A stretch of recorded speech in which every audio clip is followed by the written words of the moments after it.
Hey y'all, Matthew Nico here. The Mississippi Senate recently voted to allow municipal broadband networks to be established in several select cities. What this does is it essentially allows for a electrical system that a city has to be used for broadband.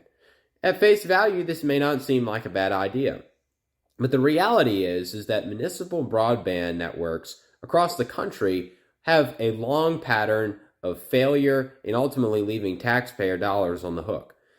Because the reality is, when a city establishes broadband, if the service is poor, this does two things.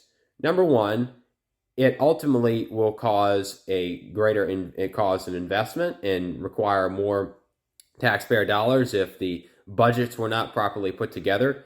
And then on top of that, if a city already has a portion of the citizens underneath its broadband, private sector investment becomes less and less.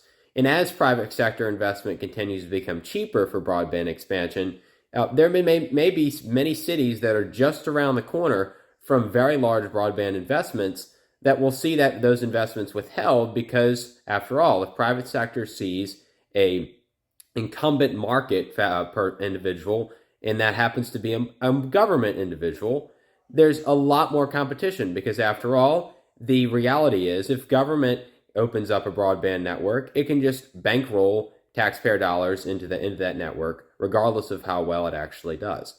So for a lot of reasons, it's unfortunate that the Senate voted to approve municipal broadband for Mississippi. Let's hope that the House will stop this bill and prevent it from moving forward.